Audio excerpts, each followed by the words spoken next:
Hail, heroes! Welcome to episode 2 of Realms and Nerds. I've just got a few things before we begin. First off, I'd like to apologize for the inconsistency in the audio quality of this episode compared to the previous ones.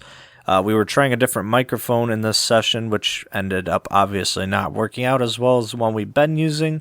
But unfortunately, we didn't have the other microphone recording, so we had to go with the recording we did have. I apologize again for the difference in sound, and I promise that we'll be returning to the original microphone again until we find a better microphone setup. If you like the show, be sure to subscribe and turn on notifications to be the first to know when new episodes are released. Also, if whatever podcast service you use includes a way to leave a review, we'd appreciate if you leave us one. Let us know what you think of the show. Also, be sure to share the show with your friends, as it's one of the best ways to grow our listener base. We're on social media on Twitter, Facebook, Instagram, and Tumblr. Also, be sure to include the hashtag RealmsNerds in your social media posts about the show. That's all one word, RealmsNerds. Thank you once again to our friend Kyle for composing our main introductory theme. We really appreciate you. Thank you, listener, for listening to our podcast. We really appreciate you. Now let's return to the realm of the Return of Ornon. Previously on Realms and Nerds, the Return of Ornon.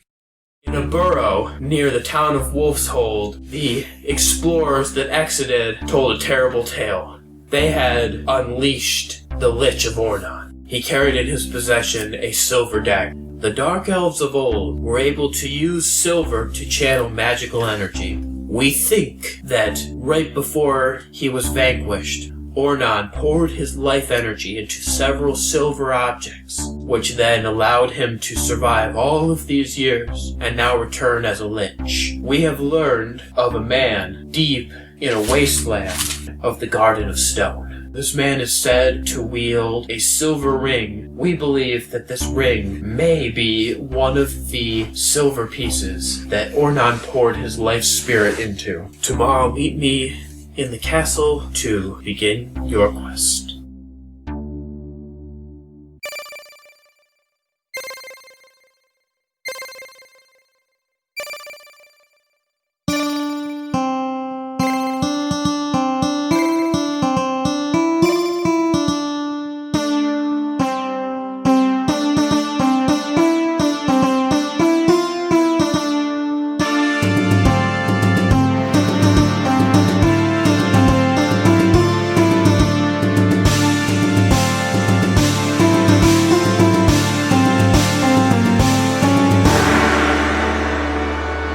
After giving you the basic lay of what's going on, Captain Artemis takes his leave and leaves you all in the inn by yourselves. So, what are you guys going to do with the rest of your night? Are you turning in early, or what's going on? Well, at this point, Seebo's pretty much done with his day. She's probably going to go back. He's also very drunk. She's gonna take a rest for the night. Yeah, I think I'm gonna call it a night. Joan is gonna go back to the bar, get another drink or two, sit there just looking over the two toy soldiers he's got silently and somberly, and then he'll turn in for the night. Mikhail goes hunting of creatures in the night. Okay. No sleep for that, boy.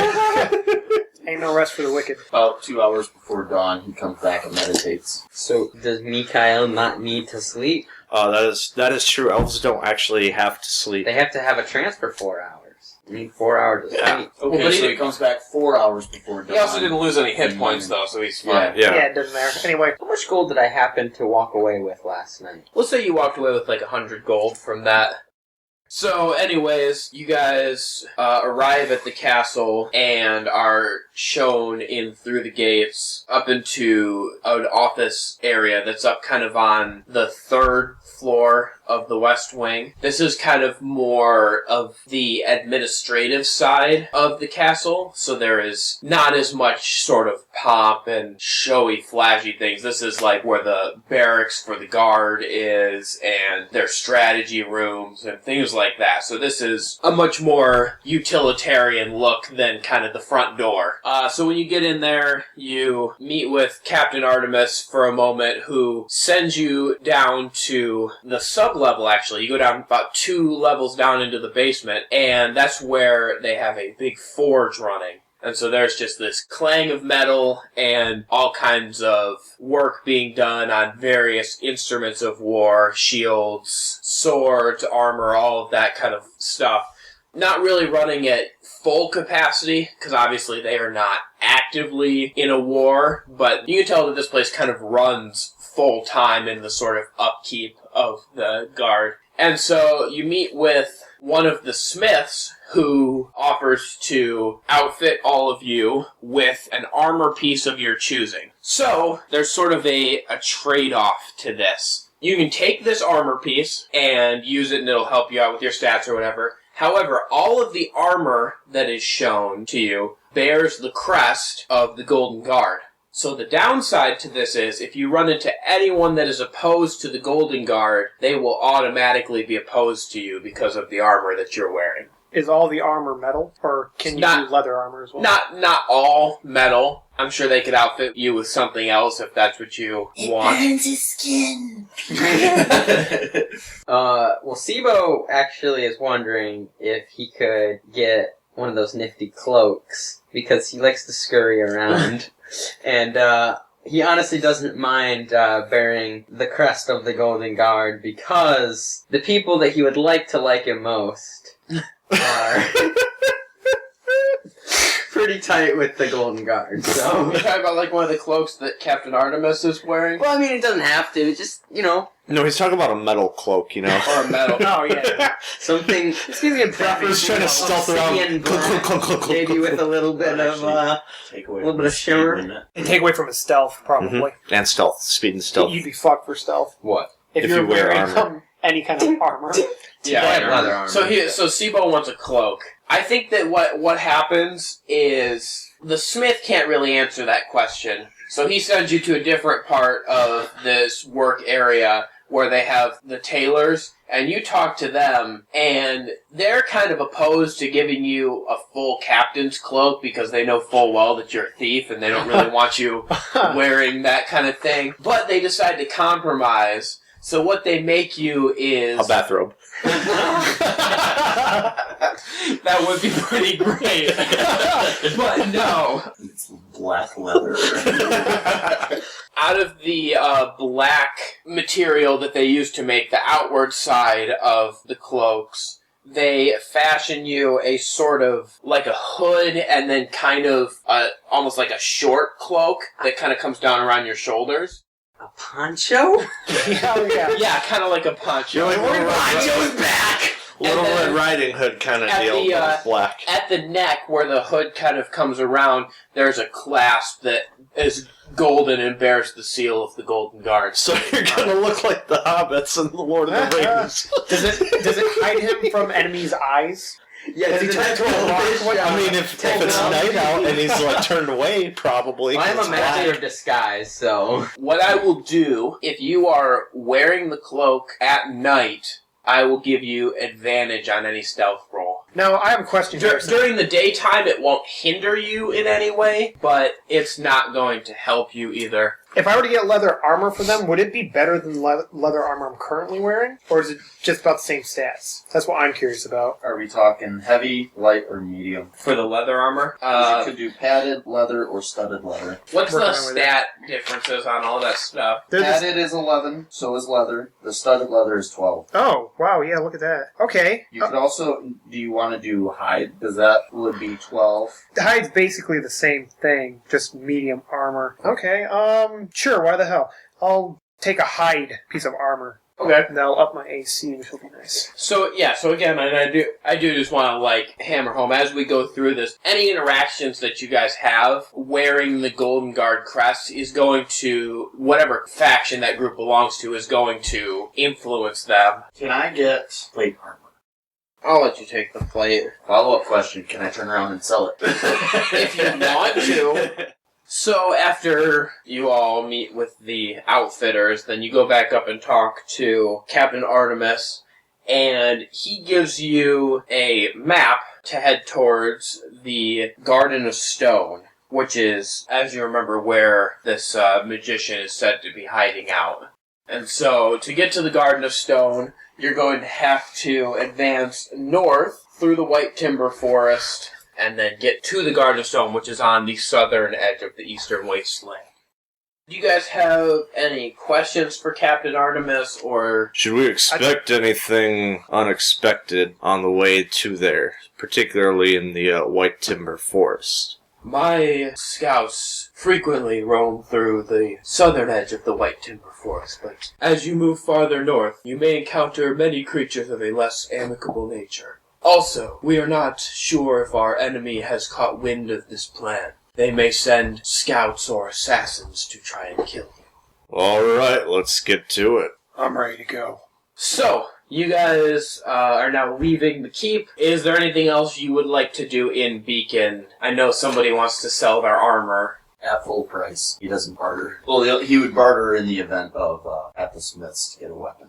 Well, so here's what I think. So, you take the armor down into the marketplace area, and after shopping around at a couple of places, you find out that there aren't a lot of people that want to buy armor with a Golden Guard crest on it full price, just because it's sort of this idea that, like, if somebody who's not in the Golden Guard has Golden Guard armor, it's kind of going to be suspicious for them. But after a little bit of shopping around, you get to a little bit more of a seedier part of town. You find a smith there who is willing to offer you half price on it, but he says that he will also give you half price on any weapon you want to buy from him. Consider that a brokered deal. Alright, so that gives you, what is that, $1,500 for that armor? $750 if I'm selling it at half. So yeah, so you $750 for half price. So, Mikhail buys 4 spears, a whip, and 2 short swords. Can you carry all Yeah, this that's what I was stuff? wondering. I was like, Carry up how's this double elf your boy weight. gonna carry all this? Because that was Well, kind I of was a... counting on the spears being wrapped. Okay, so you're basically like going to carry the spears on your back. Mm-hmm. Short sword's kind of down on his thighs. Okay. The rapier kind of hangs at his waist, and the hammer's on the other side. And his whip. And then a whip. And then Clank, clank, the clank, whip. clank, clank, clank, clank, clank, clank, clank. Yeah, basically, there goes your stealth. Stealth disadvantage all around there. Yeah, if you're carrying that much stuff, I'm definitely going to give you stealth disadvantage. Alright, so maybe not the spears, but he does get 2 short swords in the whip. So you're not buying the spears? Well, I wanted something I could throw, but I have the hammer, so... I just get the whip and 2 short swords. Okay. Going Indiana Jones on us. The short swords Why are not? over his back and crossed. How much is all that going to cost you? 11 gold. You said they were at half price, right? Well, for one item, not for every item you want to buy. Okay, then, that would be 17 gold. Wow, weapons in this world are cheap as fuck. Yeah, that's what I was just Yeah, thinking. you have no idea. Alright, so nobody else has anything they want to do? No? Well, I do after we get out of the city. Okay. So, we are now leaving the city of Beacon, heading north towards the White Timber Forest. So, as we get closer to the forest, Seebo actually does a special whistle, and his black fox, Oxel, comes to him, because he just has a little beast that kind of follows him around. And Yeah, his you want companion. to explain this companion thing? Yeah, I mean, Welcome to myself. Pokemon and Dungeons and Dragons. So, Seebo, being a woodland gnome, is able to speak with small beasts, and so he has this black fox that follows him around, and is kind of just a companion that he uses sometimes to do scouting for him, because foxes are also quite nimbly footed, like himself. And yet I have a higher speed than you do. Go, boys, scout ahead. You and your Hour later, has it come back? Where'd he go? Comes up ahead. Oh, he got killed. I guess it was dangerous. I can't wait for that. That'll be my Oxel favorite. also had been in the thieving business for a while. Fox just picks your own purse and runs off. It's got a new master somewhere. Yeah, he's the actual better thief. You suddenly are at 0 gold because your fox ran away with all of it and buried it in the ground. Actually, why did you need your fox? You're just pulling them out just Well, because. I mean, like, He pulls out his everything kind of- pocket. I had yet to introduce that Oh, okay. to the campaign. So we have a little, you know, I'm gonna write So he it down. pulls his I'm just fox gonna out write of his it down. pocket. What's his name again? Oxen? Oxel. How do you Oxel. spell that? Oxile. Wait, there's an E at the end with an I before the E? How big What is does that this make it? fox? That was Out of OXEL. curiosity. ILE. Yeah, no, but like I thought it was EL, but it's apparently ILE. Okay. I want to kill something. Let's Man, go. we're so good at this whole progressing. We keep making comments, yeah. We've left the city, that's something, I suppose. And here I was concerned that I didn't prepare enough engagement. Yeah, no, right? So, you all have left the city of Beacon, and after a relatively short walk, you left the city, after all of that, we'll say you left around noon or so. You've reached the edge of the forest. It's about 2 or 3 in the afternoon. And this is, as you sort of enter the forest, it is a fairly normal forest. We're just, a general kind of, there's trees, there's a little bit of underbrush. There's even, as you first start out, there's a little bit of a trail. Because like Captain Artemis said before, he has patrols and scouts that go through this southern edge of the forest quite frequently. So there's kind of some established sort of footpaths that go through the area. As you advance a little bit farther north, however, there is all that sort of falls away, and as it does, the foliage gets a little bit thicker. As you keep walking, it's about 6 o'clock or so, and the sun is starting to go down. So it's going to be probably unwise to continue walking through a forest at night. So what would you guys like to do? I would like to progress. I can see perfectly fine in the dark. Not perfectly fine. You can see really well. I can as well. He's confident. Yeah, I also have dark vision, so... I'm the only one without, but I have a cantrip called Produce Flame, where I just hold a flame in my hands for 10 minutes. Yeah, and I can just keep recasting it, because it's a cantrip, so... So are you guys going to camp for the night, or you guys just want to keep walking? I'm kind of okay with keeping walking. Keep going. I don't like the idea of sitting still in the dark in the woods. Especially when we have such a pressing issue. I'm gonna set up camp. No. Bye. You're on your own, bud. Joan's fine to keep going if everyone else is. Okay, so you're walking along. The ghost pops out. Yes, lots of go. So, Rhomash, do you have this flame in your hand right now, or are you just kind of following your companions and kind of letting them lead you? Yeah, sure. I'll just cast Produce Flame as we're walking and just hold this flame in my hands. So, you've got this flame in your hand as you walk along. Everybody else has a dark vision, so they don't really need that. Joan's gonna fall back a little bit behind the rest of them. Just enough that he's not quite right where this beacon of light is. Okay. So, you guys are walking along. You've been walking along for some time now. It's about 11 o'clock at night, and it is completely dark out. And because of the canopy of trees above, there is not even really much moonlight getting in. It is dark in this forest. And so, as you are advancing, you suddenly hear a noise, kind of like... It's hard to pin exactly what this noise sounds like, but it's like a scream. I'm going to make sure my shield is in my left hand. Then a humanoid kind of scream, or like an animal. The Wilhelm scream is what we hear. You can't really tell. It's just kind of it's enough to make you stop. It's a ghost. Sort of. You hear it again, definitely a higher voice of a woman just screaming, and you can hear this voice off in the distance going, "Help! Help!" And then the voice gets closer and closer. Joan readies his gun. And then sort of stumbling into Rhomash's circle of light is this short figure in a robe. "Oh, thank goodness! You have to help me! They're right behind me!" What is? I look at the direction that she came. I cast Divine Sense. I don't know what it is. You cast Divine Sense? Immediately. What does Divine Sense do? It detects evil. Detects evil? Whether it's celestial, fiend, or undead, within 60 feet. Okay. So basically, any bad people? Yes, bad people. Essentially. Okay. I detect villainy. So you cast your Divine Sense. Divine Sense.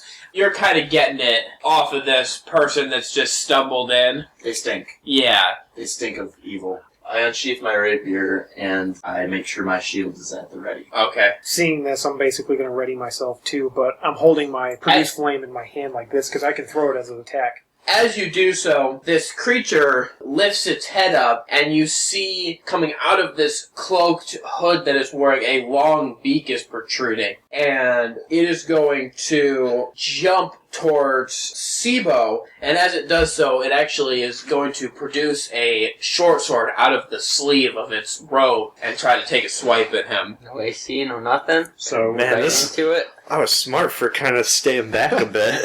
Holy How cow. much further behind us are you? Probably, let me see. So are we walking in a line? Yeah, I'm back like 15 feet Just from a you belt. guys. Sorry, I meant I pull out my whip, not my rapier. Now watch me whip, now watch me nay-nay. So 18 versus AC. Wow. Yeah, Oof. So that's gonna hit. So that is 7 points of damage Oh my god. with this sword. So he Bye! That's piercing damage, right? Yeah. So he catches you with this sword, and you are surprised by this attack. He hits you hard. Joan, I need you to do a dexterity saving throw. Okay. Critical fail. Out of the tree right behind you, Dang. a second robed figure jumps down and lands on top of you. Does it also have a beak? Yes. Okay. And he's going to be 12 against AC. I'm sorry, friend, but you can't touch me. Okay, so he does not hit you. He's not able to hit you with his sword, but he does knock you down. So, considering I did cast Divine Sense, did I sense other creatures? Yeah, as you do your sense, obviously you sense the one right in front of you and the one that just jumped on Joan, but you don't sense anybody else around right now. So now we're going to do initiative rolios. Don't forget to add your initiative modifier, by the way. That was the thing that happened to me. 24. 23. 23. 18. 23, 24, so we have... 23, 18. We actually he was Wait, also wait. tackled. Darn! If you had a 19, that would have been great. 23-19. We have a 23-19. I'm going to have Mikhail go first in the order. Makes sense to me. I'm on the ground, and he knows where both of them are Because you're before on- they get you're- attacked. Because you're on the ground, and because he already cast his spell to know where they were, so Yep. I could give him the advantage I'm on totally that. fine with it. It makes total sense to me. So, first up in the order here is Seebo. You just had a... Oh, and I guess I should have said this for Mikhail, because you know what the creatures are when they attack. You know, the other people have not realized this yet, just because there's all this confusion of, night, and it's a surprise attack or whatever, but because of your spell that you cast, you know that these are Kenku. They're a race of humanoid sort of bird people. Are they flightless? They are, yes. So they're like Kiwi people. They used to be able to fly, but long ago that ability was taken from them. So they still kind of have sort of they have a beak and they have some feathers, but it's sort of vestigial at this point. So, Seebo is the first up in the order here. Alright, so Seebo is going to draw his 2 daggers and is going to be attacking the whatever they're called. Kenku. The Kenku that's directly in front of him. And then he's also going to try and make a sneak attack with a dagger after the first 2. And I have to roll for that one too. Okay, so the first is 9. Not gonna hit. 23. Yeah, that's gonna do it. And I'll roll for the third dagger hit soon. And this one's going to be 24. That'll hit as well. Okay. So, 7 piercing with the first dagger. And 6 piercing with the second dagger hit. So you are left reeling by this first attack where he cut you across the chest with this sword. But as you kind of recover your footing and draw your weapons, you step forward and just plunge both of them into the chest of this Kenyu, and he just drops to the ground. So he's dead? Yes. And then Mikhail is up next. So you said you're about 15 feet? Yep. I move around towards the side of you, and since I have my whip at the ready, I am going to whip this Kenku on top of you. 13. Okay, does Ty go to defender or attacker? Ty goes to defender. Okay, so that is not going to hit then. Okay. So... We know what we gotta beat. So it Good to know. it cracks in the air just past him. Next up is Joan. So you can either attack him from your position on the ground, and I'll give you disadvantage on the roll because he's on top of you, or you can try to do a strength check against him and push him off of you, at which point then you could try to get up and do an attack against him. I'm gonna do the strength check. Okay. 11. You, barely are able to move, but you're able to move him just enough that you can kind of roll backwards and get up off the ground. So then I'm gonna take both of my daggers and attempt to plunge them into his chest. Okay. 24. Yeah, that'll hit. Okay. 7. Okay. And then with the second one, 16. Yeah, you are definitely gonna hit him there. Okay, and then that deals 1 damage. Both of the daggers connect, and he staggers back from the attack and is looking not well off. So next up is Rhomash. I'm gonna chuck my flame in my hands at him. So are you moving, or are you just throwing it from where you are? I'm just throwing it from where I'm standing. Has a range of 30 feet. That's 14. Okay, that is going to connect. Okay. And it does 6 fire damage. That hits him and sets his cloak ablaze, and he just runs screaming for a couple of feet and then falls to the ground. Are we done fooling around? And then from behind you, Rhomash, you hear Seebo say, "Hey, a little help over here!" And Mikhail, your enemy sense kind of goes crazy. And then a arrow from a short bow is loosed directly towards Rhomash. 10 versus AC. Nope, not gonna do it. It goes over the top of your head, but then you all sort of turn, and all you can see is just this hidden forested area. You sensed the presence initially at about 15 to 20 feet behind where Seebo is now, but after the arrow was loosed, you can no longer sense where this enemy is. He's hiding. Now, Seebo's up in the order. He's going to move behind a tree and climb the tree. Okay. So that he's in the treetops now. Do you make a strength check for that? Yeah, I got thermal Athletics or check. acrobatics? 13 plus, what are we doing? Athletics. 16. Yeah, I think that's enough. You get up into the tree. That takes my movement. Yeah, that's your movement. And then, now that I'm in the trees, could I use my vision to try and spot this adversary? Yeah, go ahead and do a perception check. Critical fail. Yeah, there's trees. You can see blood. You can That see is the all you leaves can in your see tree. is 0 blood pouring out of your body. Yeah, there's trees, and yeah, you can also see that you're very beat up. Nothing other than that. So, Mikhail, what are you going to do here? If I can no longer sense it, I'm going to stand and look around. Okay. I am going to move towards where I last sensed it, and at random, try to whip at the bushes. So you're just going to, like, whip at a bush, right? Basically? Where I last sensed. Okay. Yeah, go ahead and... That's a 7. Yeah, I mean, you whip at the bush, and it gets whipped, but there's nothing back there. Just whip it. Give it a good whipping. Joan, you were up next. What are you doing here? I'm gonna make a perception check to try and see if I can figure out where this guy is. Okay. 9. Yeah, you look around, and you don't see anybody moving. You know what? I'm gonna cast Firebolt at one of the bushes over in that general direction. That way, worst case scenario, I could possibly light a bush on fire, make it a bit brighter out here. Okay. Am I only using the revolver attack bonus if I'm shooting just regular bullets? And if I'm shooting with a spell, I'm using the spellcasting bonus. Yeah. Okay, then that's going to be a 20. Yeah, you light a bush on fire. Okay, Can we at least cool. see in that direction? Dude's not there. And Okay. yeah, there's a little bit more light over in that area. Okay. Alright, so it didn't hit him, but at least we can see a little bit better over there. Rhomash, you're up. I'm gonna move 20 feet in the direction the arrow came from, and do a perception check after that. Okay. That's a 10. Yeah, you don't really see anything You see a bush on fire. in that area. Rhomash, I need you to do a perception check for me. Okay. It's 10 again. Another arrow flies just past you, whizzes off into the darkness, but you cannot tell where it came from. So Seebo is up next.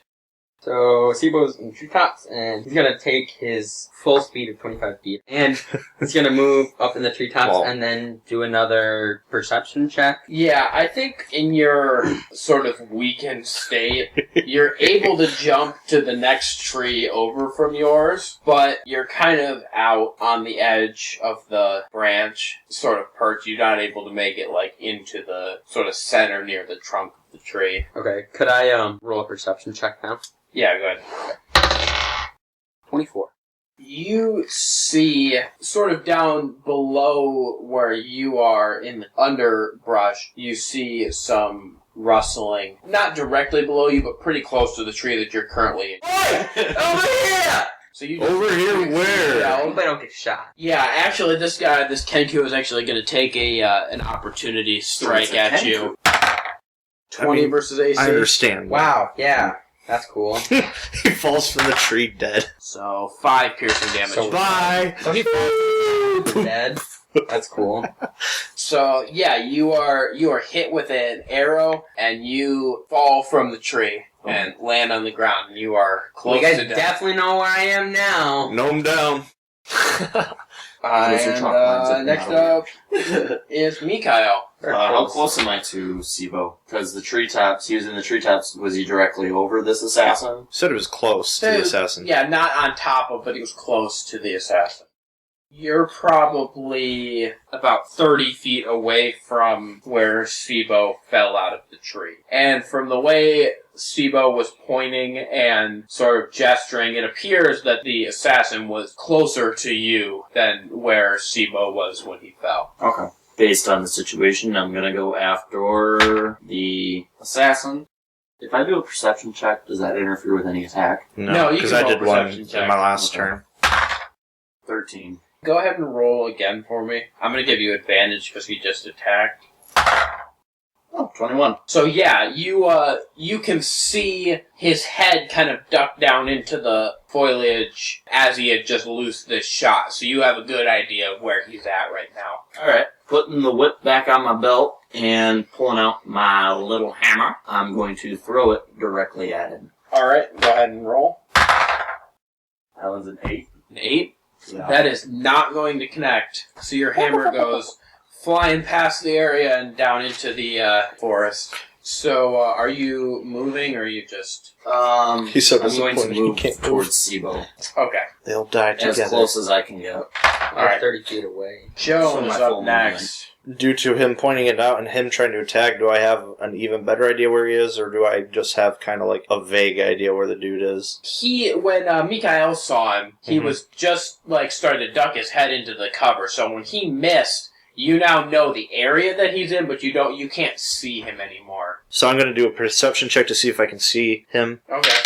16. You can see sort of some movement in the underbrush as he's sort of hastily trying to get out of the way Do I see of which? this attack. Do I see which way that he is like moving towards Yeah, with like the you wrestling? can kind of see the Okay. movement here. I would like to cast Magic Missile. I get 3 glowing darts of magical force, and I'd like to have him kind of like go in the direction that he's headed. Okay. Yeah, leading him. Okay, yeah, go ahead. 19. Yeah, that hits. Okay.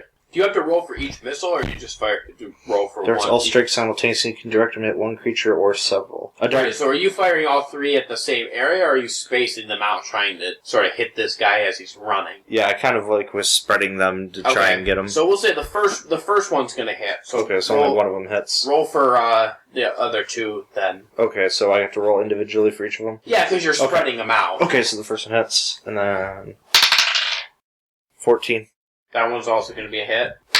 and then 22. That also is going to be a hit. Okay, and each one of these is 1d4 plus 1, 5, 4, and 3. That was what? 12 damage. 12 damage on. Okay, so because you can't actually see him, you're just firing at where he's going. You do hit him, but I gave him a dexterity check there. Okay. So Saving throw? yeah, save throw. So he takes half damage from your attack. Okay. So you hear kind of a yelp come from behind the bushes, but then kind of more scurrying as he moves off into the forest. Sort of away from Mikhail and Rhomash. So, next up is Rhomash. Can I see him at all, or do I have a general idea where he's at after that? Yeah, after he fired at him, you kind of know, because he connected and you heard him yell, you know where he's moving to, but you don't physically see him right Okay. now. I'm going to cast our cantrip, Thorn Whip. Okay. Has a range of 30 feet. That's a 22. Okay, yeah, that connects. What are you doing here? Okay, what it does is it does 1d6 piercing damage if it hits, and if the creature is large or smaller, you pull it up to 10 feet closer to you. Okay. So I'm yanking him towards me. 5 damage. You hear sort of a strangled kind of yelp come, and as you pull with the whip, you pull this creature into view. It's another one of these Kenku. And, as you pull him, you kind of pull him out into the open area where you were, so you can all see him now. And as the whip loosens from his throat, you hear him in a voice that sounds eerily similar to Mikael's go, "Hello." And then he's still got his bow in his hand, and he's going to try and take a shot at Mikael. I'm going to need you to roll against AC. I like how these dudes are voice mimickers. So that is a 12 versus AC. That's not going to So that's not going to hit. So it's going to just fly past you. So next up in the order is actually Seebo. So you're going to need to roll a saving throw here. 20? It's 10 or 11 and up, you save. 10 and down, you fail. And do you add anything to it? Nope, Nope, just it's straight up and down roll. Cool. I failed. You roll Oh, 3 yeah, of those, sweet. you're dead. 2 more, Next you're up dead! is Mikael. I'm going to cast Lay on Hands, which is 1 action. Okay. I am going to take from my 5-point healing pool and heal Seebo for 1 health point. I see what you did there. Saving them healing points. So you are... I could have used the whole Back up. pool. And No, I know, but you're saving them for later. I mean, No. I'm gonna need it. I'm still gonna It's need to just take like, a long rest. And 1. Well, he's not going to die now. I'm not gonna be able to move on unless I take a long rest. I'm just gonna point that out. Okay. Are you moving, or are you just staying over there by Seebo? I'm just going to look up and observe this creature. Alright, so next up is Joan. I should point out that after the thorn whip wrapped around his neck and pulled him in, he is not looking good. I'm gonna shoot a firebolt at him, which is a cantrip. That is 11. Well, that is not going to hit. So your firebolt is going to fly past him and impact into a tree, which starts to burn a little Rhomash bit. glares. Rhomash is gonna Rhomash, kill you. I'm gonna knock your...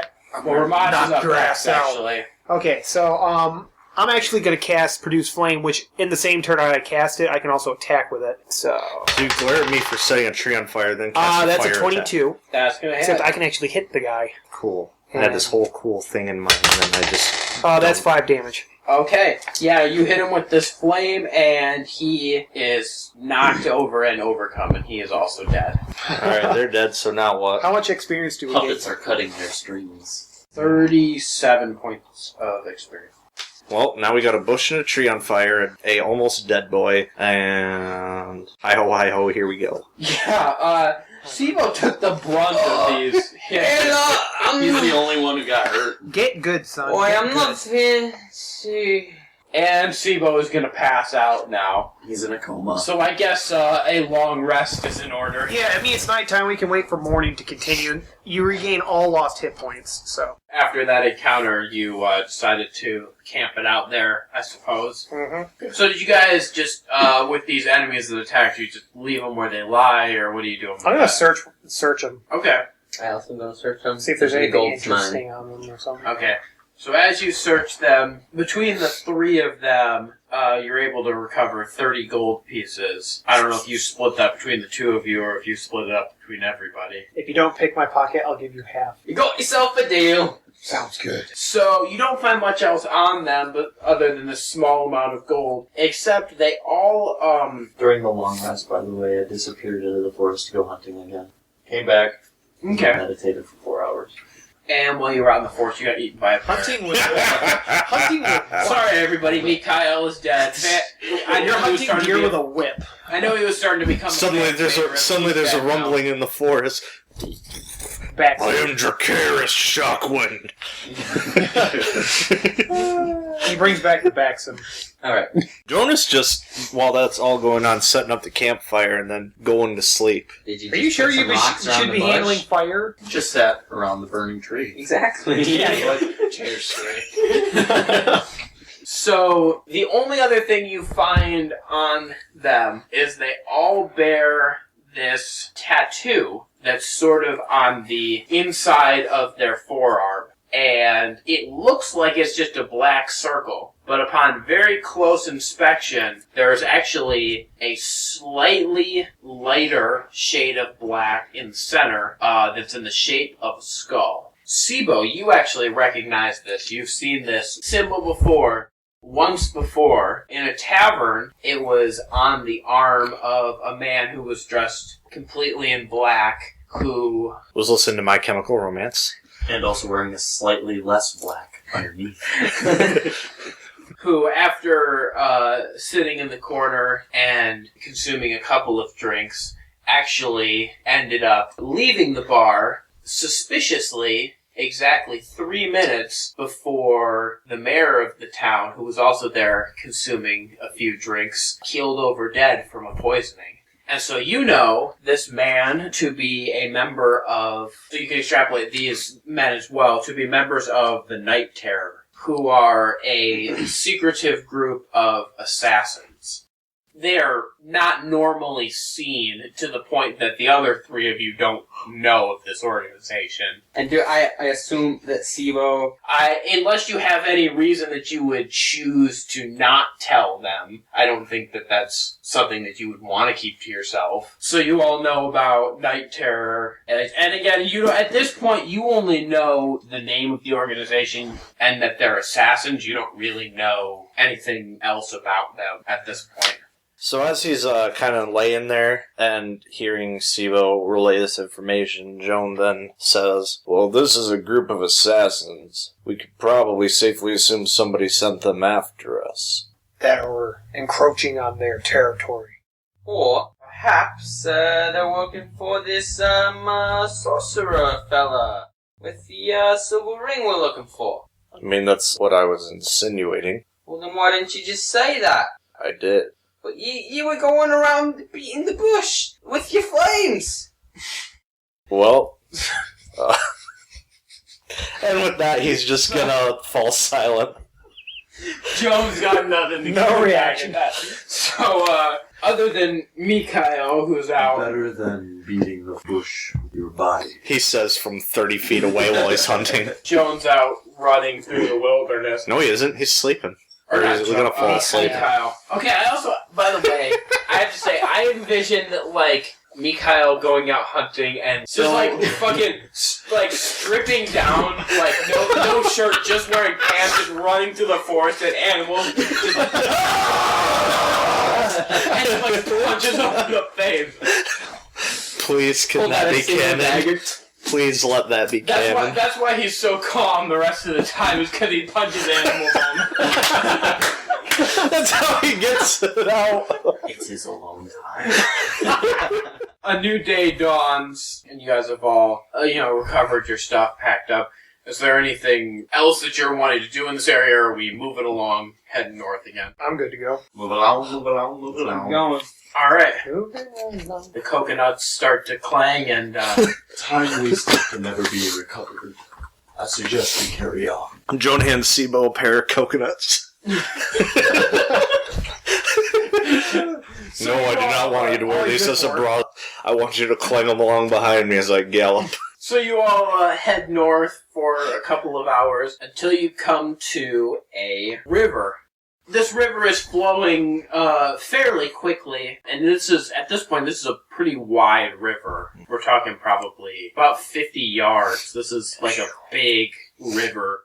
You're now at the banks of the river, and to continue north, you need to get across this river. So what are you going to do? Is it a fast-flowing river or a slow? Yeah, no, this is a pretty fast-flowing river. It would be ill-advised to just jump in and try to swim it. There's a lot of material around if you wanted to try and fashion a raft or build some. Does anyone kind of have thing an to get across. axe? Smith, build a raft.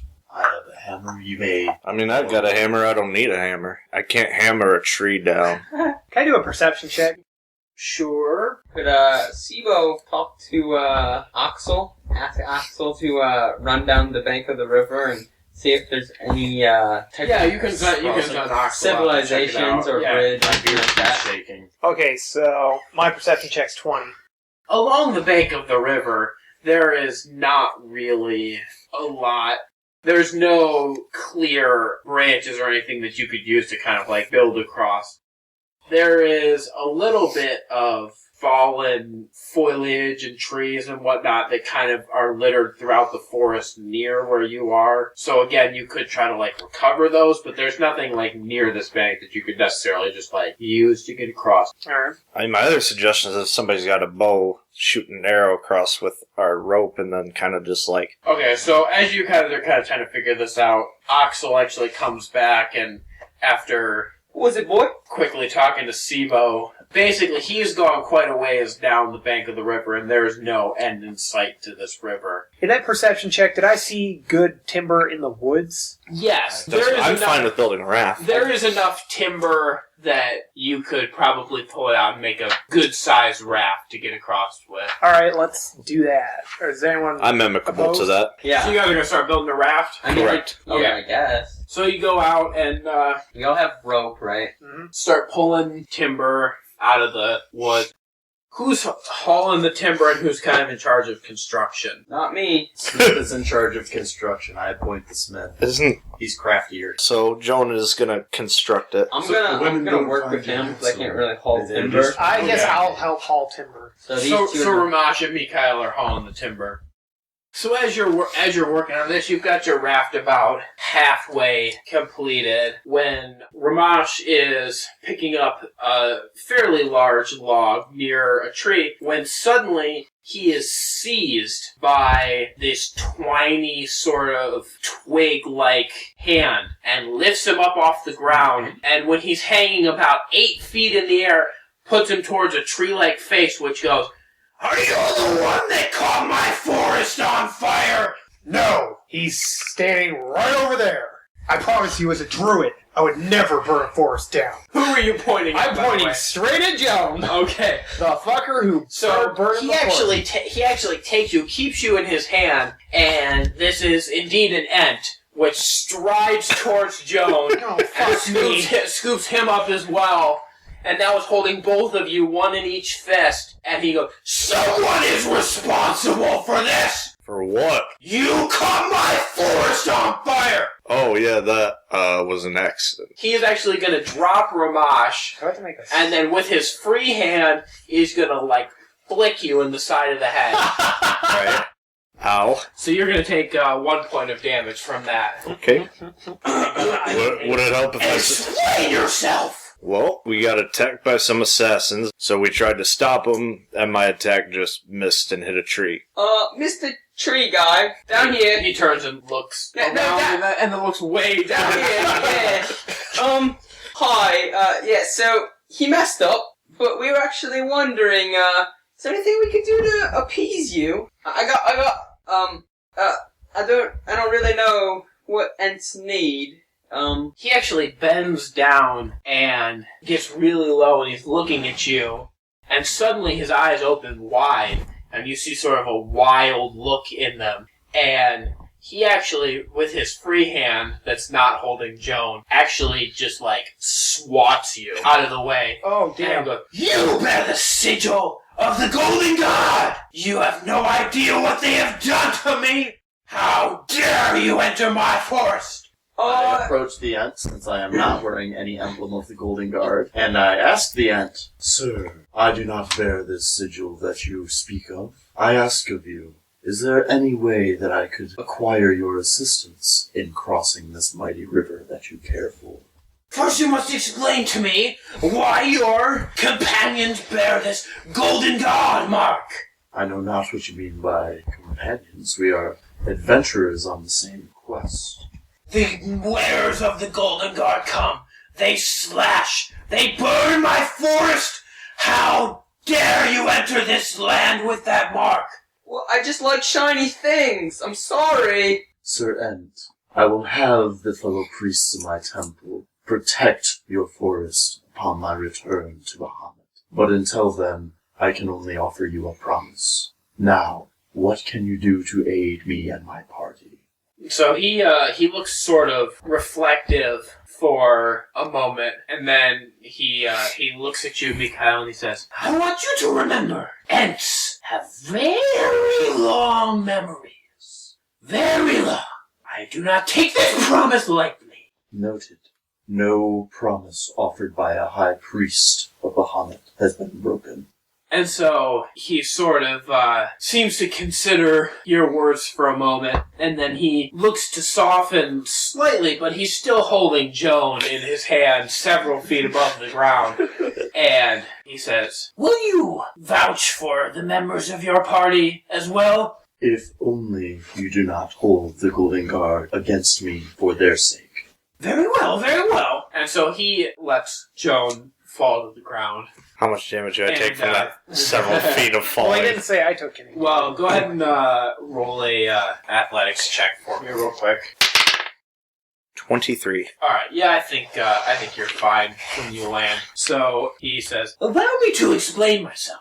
I am a member of the Leaf Coalition. We guard this forest against any attack, whether it be the Golden Guard or any other invading force. Any man who sets foot in our lands and is unwelcome is met harshly. However, because your companion has offered me these promises, I will allow you to move on as long as you explain your business to me." We seek to eradicate an ancient evil. Eventually, the end of our quest is the Return of Ornon. I pursue a demon sorcerer that walks this land, a fire wizard by the name of Melioculus. But at this time, I am bonded with this group so that we may find yet another clue. At the end of their quest, I will continue on mine. As for now, we seek to eradicate another lord who is also using an artifact to preserve his long life, much similar to Melioculus. "Well, traveler, your words are well spoken, and I believe you. I will help you on your quest, as long as you leave this forest as soon as possible." Without further ado, indeed. And so with that, he actually begins to make a noise that, when you first hear it, it sounds like he's humming. But as you listen more intently and deeper, it almost sounds like a humming mixed with the rustle of leaves, sort of as a forest moves and the trees brush together. And as this sort of strange sound comes out of his mouth, some of the trees near the edge of the bank actually bend themselves towards the water. And as you watch these trees, with no particular sort of show of this happening, almost at first you don't even realize what's happening, they begin to grow. And as they grow, they start to intertwine and move together in this sort of twisted fashion until, after several minutes pass, the tops of the trees reach all the way over to the other bank of the river. And a sort of makeshift twisted wooden bridge is formed across this water. My companions, I will meet you on the other side. Go on ahead of me. Are you guys going to leave right away? Are you guys trying to bug out, or are you going to hang out for a second? Before I go over, I just say to the ant, "Thank you, great ant, for your service. I will not forget this kindness." And then I just kind of So he towards the- bows his head to you, and you kind of take off. Well, I just have a couple words for the ant. Mr. Ant, sir, down here again. Sorry about the sigil. I actually love nature. I think I know a friend of yours. His name is Rhomash. He's also an ant. Met him in the eastern parts of the forest. Send good words, I hope. Okay, bye. He does not say anything to you. He just watches this speech and then kind of gives you just a slight nod, and you take off across the bridge. Joan takes off his hat, bows his head to the ant, and says, "I do deeply apologize for the damage I've caused to your great forest. My intent was not to destroy the life of the forest, but simply to eradicate the evil that was out to get us. As my life's goal, I seek to just eradicate evil. I feel I have no real way to make it up to you, but I do not bear you nor the forest any ill will, and so I shall again apologize. Thank you for your service, and be on my way." Bows deeper, and then puts his hat back on and goes to cross the river. I honestly thought the ant was going to throw us across. So, Mikael, I before... thought he was going to carry us. That's what I thought. Like, stride across the river. That'd been cool. So, Mikael, before you leave and go across the bridge... I have a question for you. Yes. Okay. Do you have any passenger pigeons or messengers in your forest, great ant, sir? I do not have any specific creatures in my employ. However, I can ask the trees to communicate your message. They will get it to the closest civilization where one of my brethren will be able to communicate it to one of our emissaries. I was going to ask if you would take these 500 gold pieces to the Temple of Bahamut to enlist the aid I have so promised before we even need return. What he's going to do is he holds out his hand, and you, I'm assuming, put the gold pieces into his hand. Yeah. And what he's going to do is he takes his hand and reaches his hand as far up into the sky as he can, and then brings it down and slams it into the ground. And as he does so, you see sort of a ripple go from the ground and head south. And as he withdraws his hand, you see there is no longer any money in his hand. And he says, "The trees will carry your gold to its proper destination." With the message intended. Indeed, indeed. Now before you go, I have one more piece of advice for you. My real name is impronounceable by your folk. However, I am known by many to the name of Mossy. If you speak my name when you run into any of my brethren, as long as you are observing the respectful nature of the forest, they will help you. I am greatly indebted to you, Mossy. Adieu. He does a slight little bow to you as well as you walk away. And so you have now crossed the river as well, I assume. Mm-hmm.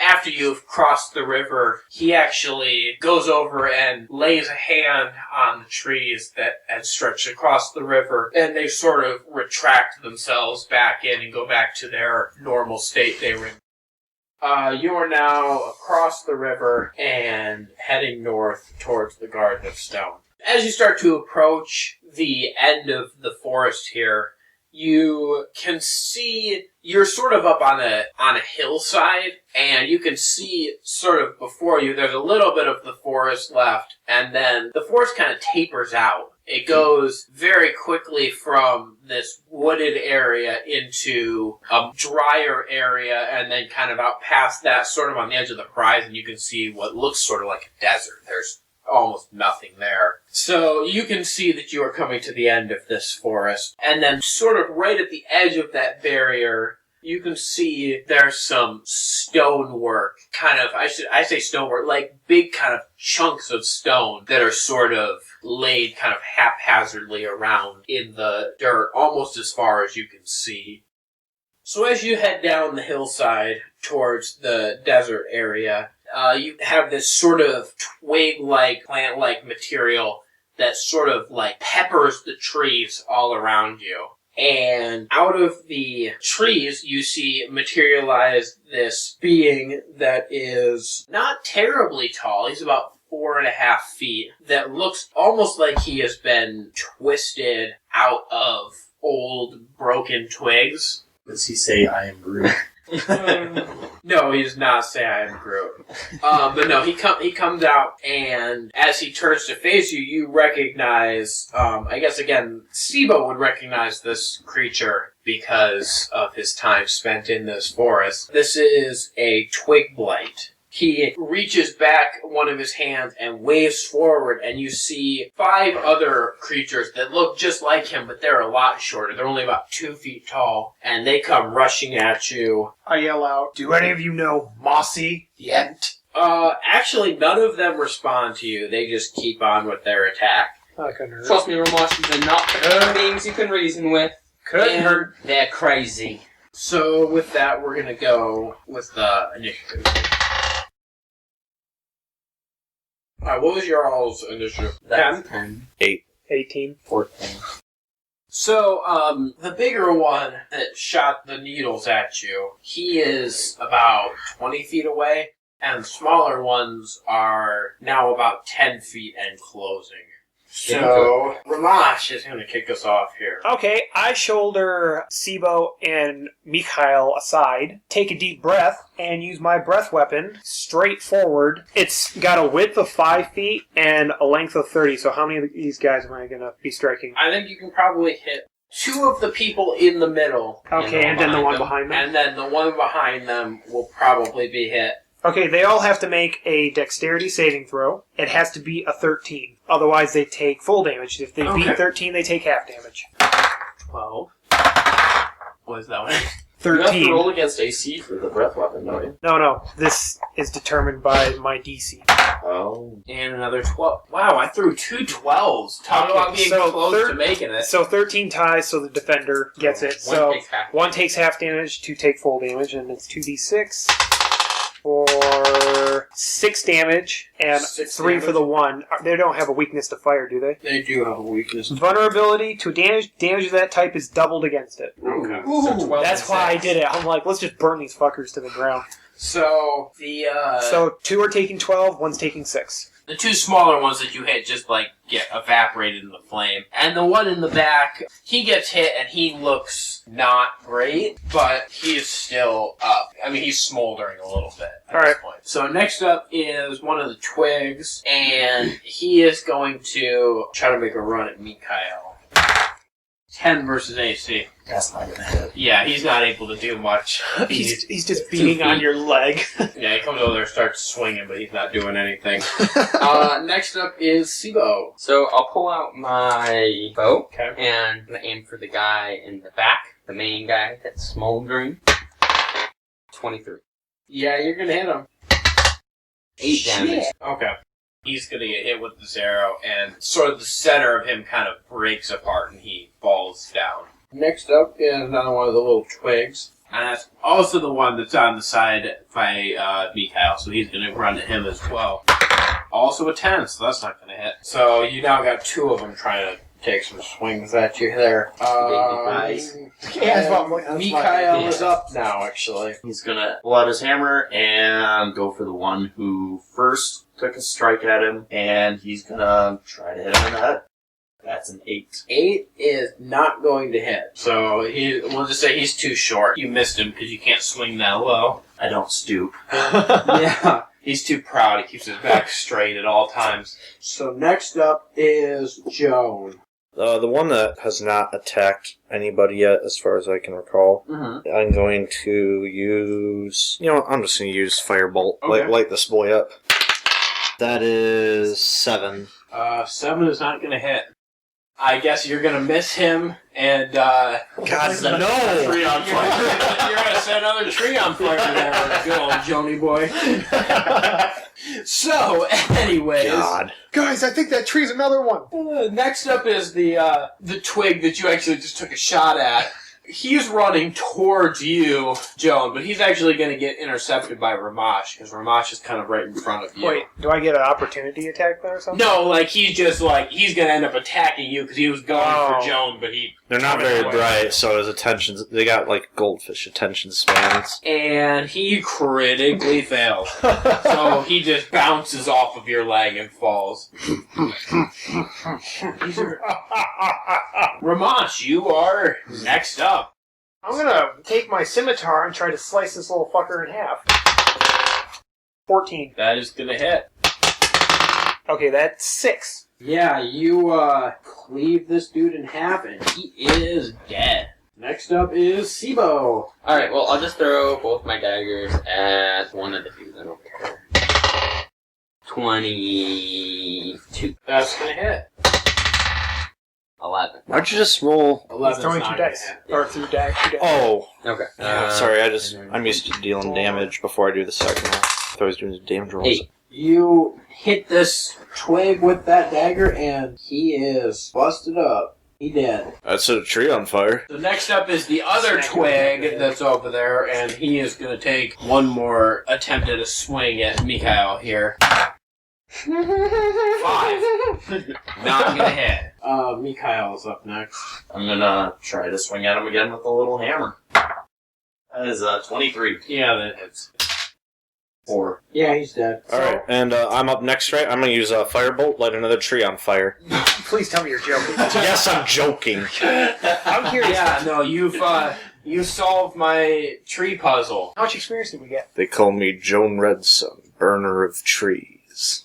You each get 43 experience points. That was a lot of experience for a bunch of twigs. There were a lot of them. So after having defeated these foes, you move on down, begin your walk down into the southern edge of the eastern wasteland. Hey, look, no more trees to burn. So, littered all around you, as I said before, are these big, broken pieces of what clearly used to be great buildings. There are these large pieces of stonework that are sort of jumbled around in no particular order. Like these buildings were broken down long ago. And as you move a little bit farther into the wasteland and come up over a rise, you see arrayed before you the ruins of what was once the greatest city in the world. There is arrayed before you these various stone workings of different sizes. Some of them reach several stories tall. Others are literally just a single layer of stone laid across the ground. And this stretches on as far as you can see, and you have now reached the Garden of Stone.